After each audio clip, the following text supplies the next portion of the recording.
तो एक तिहारी पत्रकार ने कहा कि आप आंदोलनजीवी हैं, प्रोफेशनल आंदोलनजीवी हैं। पत्तल चाट पत्रकार से और उम्मीद ही क्या की जा सकती है। देश की जनता जो तिहाड़ी ने प्रोग्राम करी है आप पे और एक महिला को आंदोलनजीवी कहा, पता नहीं उसने जो भी जिस तरह से भी प्रोग्राम किया उसकी सोच लोगों को पता है। आखिर आपका रिश्ता क्या है इन पहलवानों से, आप ही बता दीजिए कैमरे पे। मैं ऐसे नहीं कि खुद की बेटी के साथ बलात्कार होता भी आप आवाज उठाएंगे।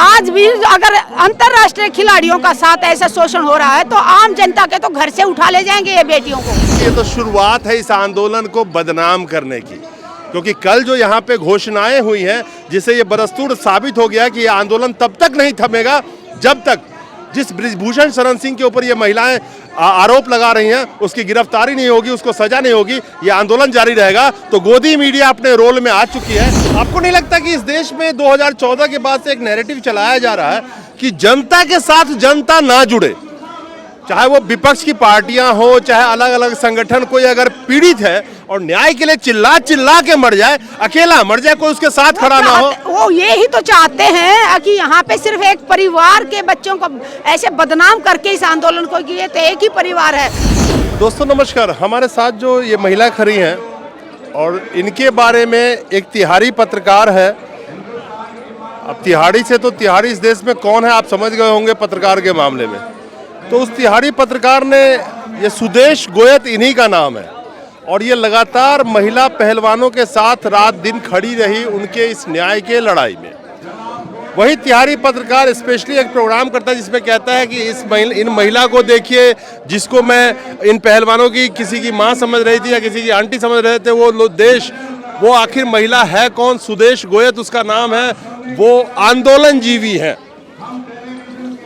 आपके बारे में जो आप महिलाओं के समर्थन में लगातार खड़ी रही और उनके हंसने पे हंसी, उनके रोने पे रोई, तो एक तिहारी पत्रकार ने कहा कि आप आंदोलनजीवी हैं, प्रोफेशनल आंदोलनजीवी हैं। पत्तल चाट पत्रकार से और उम्मीद ही क्या की जा सकती है। हमारे अंदर हमारी रगों में संघर्ष का खून, हमारे जो संघर्ष किया, हमारे जो दादा परदादा थे जिन्होंने आज़ादी की लड़ाई लड़ी, तब हमारी रगों में उनका खून दौड़ रहा है। और जो ऐसी बातें करते हैं उनके है ना माफी वीरों का खून दौड़ रहा है। उनके अंदर उनके जो पूर्वज रहे होंगे उन्होंने अंग्रेजों के तलवे चाटे हैं और उनके माफिया मांगी हैं। देश को गुलाम जो कर रहे थे उनके, मैं कहूँगी कि डर के जिए थे। हमारे परिवार के लोग, हमारे जो पुराना इतिहास उठा के देख लीजिए, उन लोगों ने ना तो तब अंग्रेजों से डरे और ना ही आज तानाशाही सरकार से डरेंगे। जो भी बोलते हैं हम खुल के सवाल करते हैं। वो तिहारी जो आपको आंदोलनजीवी कह रहा है उसका क्या तथ्य और किस साक्ष्य की बदौलत? जनता अगर किसी के आवाज में आवाज लगा के साथ खड़ी हो, अन्याय के खिलाफ खड़ी हो, तो किसान आंदोलन का आपने हाल देखा था, गोदी मीडिया कैसे, मैं भौंकना ही कह सकता हूं। आज जब आप पहलवान, ये महिला पहलवानों के साथ खड़ी हैं, तो एक महिला को आंदोलनजीवी कहना, अगर अन्याय के खिलाफ आवाज उठाना, किसी पीड़िता का साथ देना, अगर किसी को, छोटी सोच वाले को आंदोलनजीवी लगता है तो मैं गर्व से कहती हूँ हाँ मैं आंदोलनजीवी हूँ। क्योंकि जहाँ पे भी अन्याय होगा वहाँ मैं आवाज उठाती रही हूँ, आगे भी उठाती रहूंगी। पीटी उषा ने भी कुछ आप पे आरोप लगाए हैं। हाँ जी, मैं बताना चाहती हूँ, उसी को शायद उसी ने आरोप लगाया है। मैंने उसका वीडियो नहीं सुना लेकिन लोगों ने मुझे बताया कि शायद उसने आरोप लगाया है कि पीटी उषा मैम का अपमान किया गया। मैं आप सब आपके चैनल के माध्यम से बताना चाहती हूँ, पीटी उषा मैम उस दिन यहाँ पे आई तब सीधे जाके खिलाड़ियों से बातचीत की, 20-25 मिनट बातचीत की। जब वो वापस अपनी गाड़ी की तरफ जा रही थी तो मैंने उनसे 3 सवाल किए थे और यहाँ पे बहुत सारे नेशनल चैनल थे, बहुत पुलिस खड़ी हुई थी, उनके साथ एक महिला आई थी वो भी खड़ी हुई थी और उनके साथ एक ऑफिसर थे वो भी उनके साथ में खड़े हुए थे।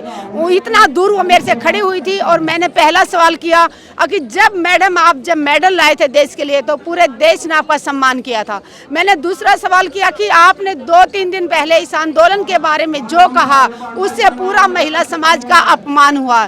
मेरा तीसरा सवाल था कि आप एक महिला होते हुए महिलाओं का अपमान क्यों किया।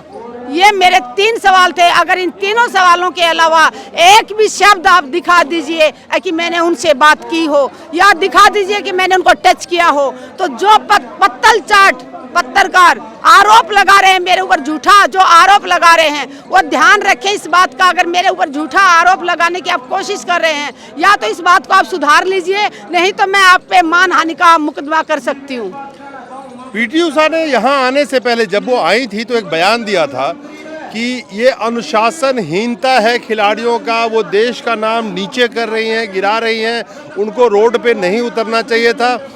तो सवाल तो ये बनता है उनसे कि क्या ये बृजभूषण सिंह देश का नाम रोशन कर रहा? सिर्फ उनके जो बयान आप बता रहे हो, सिर्फ उन्हीं के बयान के लिए मैंने 3 सवाल किए थे। क्या देश के सांसद से एमएलए मंत्री जो उनके, क्या एक सवाल करना क्या कोई गुनाह है? हम भारतीय होने के, भारतीय नागरिक होने के नाते हमारा हक है कि हमारे देश के प्रधानमंत्री से भी सवाल करेंगे, देश के राष्ट्रपति से भी करेंगे, और देश के सांसद हो, एमएलए हो, एमपी हो, सबसे सवाल करना हमारा अधिकार है। उनका फर्ज बनता है कि हमारे सवालों का जवाब दें। आपको नहीं लगता कि इस देश में 2014 के बाद से एक नैरेटिव चलाया जा रहा है कि जनता के साथ जनता ना जुड़े, चाहे वो विपक्ष की पार्टियां हो, चाहे अलग अलग संगठन, कोई अगर पीड़ित है और न्याय के लिए चिल्ला चिल्ला के मर जाए, अकेला मर जाए, कोई उसके साथ खड़ा ना हो? वो ये ही तो चाहते हैं कि यहाँ पे सिर्फ एक परिवार के बच्चों को ऐसे बदनाम करके इस आंदोलन को, कि ये तो एक ही परिवार है, ताकि जनता चली जाए। लेकिन जनता जाने वाली नहीं है। जिसका जमीर जिंदा है आज वो खिलाड़ियों के साथ खड़ा है। लेकिन जो गुलाम है, वो जो पहले भी गुलाम थे, उनके जो पाट दादा गुलाम थे, वो आज भी घरों में बैठे हैं, आज किसी तानाशाही सरकार के गुलाम है। इसलिए यहाँ जंतर मंतर पे आने वाले लोग किसी के गुलाम नहीं है, इनका जमीर जिंदा है। तो आज देश के खिलाड़ियों के, बहनों के सम्मान के लिए यहाँ पे खड़े हुए हैं। अच्छा, देश की जनता जो तिहाड़ी ने प्रोग्राम करी है आप पे, और एक महिला को आंदोलन जीवी कहा, पता नहीं उसने जो भी जिस तरह से भी प्रोग्राम किया, उसकी सोच लोगों को पता है।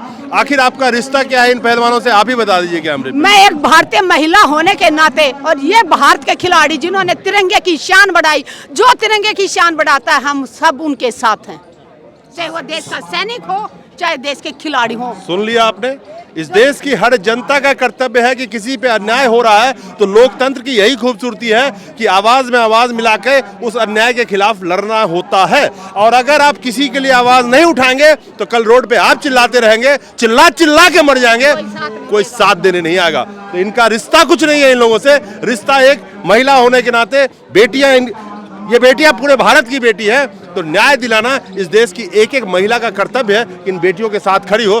जरूरी नहीं है कि वो उनकी माँ ही हो, चाची हो। जरूरी नहीं कि खुद की बेटी के साथ बलात्कार हो तभी आप आवाज उठाएंगे। आज भी अगर अंतर्राष्ट्रीय खिलाड़ियों का साथ ऐसा शोषण हो रहा है तो आम जनता के तो घर से उठा ले जाएंगे ये बेटियों को। और दिल्ली के पुलिस कमिश्नर से मैं 15 दिन से अपील कर रही हूँ कि आप चुप क्यों हैं? या तो आप प्रेस कॉन्फ्रेंस करके बताइए कि आपके ऊपर दबाव डाल रहा है बृजभूषण, या फिर आप अपनी ईमानदारी से, दिल्ली पुलिस कमिश्नर से कहना चाहूंगी, या तो ईमानदारी से आप अपनी ड्यूटी कीजिए। अगर आपके ऊपर दबाव है सरकार का या बृजभूषण का, तो प्रेस के बीच में आके आप बताइए कि आपके ऊपर दबाव है। इन्होंने एक बात कही कि जरूरी नहीं कि अपने बेटी के साथ हो तभी आप रोए, चिल्लाएं, न्याय की गुहार लगाएं। शिव खेरा ने एक बात कही थी कि अगर आपके पड़ोस में अत्याचार हो रहा है और अगर आप चुप बैठे हुए हैं तो याद रखिएगा अगला नंबर आपका है। वैसे ही इस देश में अगर किसी बेटी के साथ, जो इनके साथ आज हुआ है और न्याय के लिए लड़ रही हैं, क्या आपके घर में और आपकी बेटी के साथ होगा तब आप किसी का आके साथ देंगे, या अपने ऊपर गुजरने का इंतजार कर रही हैं? समझदार वही है जो सामने पत्थर पे ठेस लगे कोई गिरे तो उसको देख के उस पत्थर से बचे। बुद्धिमान वही है जो बच जाता है देख के। कांड हुआ, पूरा देश सड़कों पे था, तो क्या सारे उसकी माँ थी? वो सारी महिलाएं, सारी बहनें थी। तो जब जब जहाँ जहाँ अन्याय होगा, अन्याय का साथ हम देते रहे हैं, आगे भी देते रहेंगे। जिसका जो छोटी सोच के लोगों ने जो नाम देना दे लें, मुझे उसकी परवाह नहीं। अभी तो मैं आपको आखिर में बता दूं कि ये तो शुरुआत है इस आंदोलन को बदनाम करने की, क्योंकि कल जो यहाँ पे घोषणाएं हुई हैं जिससे ये बरस्तूर साबित हो गया कि ये आंदोलन तब तक नहीं थमेगा जब तक जिस बृजभूषण शरण सिंह के ऊपर ये महिलाएं आरोप लगा रही हैं उसकी गिरफ्तारी नहीं होगी, उसको सजा नहीं होगी, ये आंदोलन जारी रहेगा। तो गोदी मीडिया अपने रोल में आ चुकी है, अपने आका का वो आदेश का पालन करेगी कि पहले इस आंदोलन को इतना बदनाम करो, इतना बदनाम करो, लेकिन उनको वो शायद ये भूल गए कि इन्हीं किसानों को वो आतंकवादी खालिस्तानी बोला था। बाद में मोदी जी ने आके माफी मांगी थी और किसान भी मांगा था। तो इन बेटियों के साथ जो भी ये व्यवहार कर ले, दुनिया देख रही है, देश देख रहा है। नमस्कार।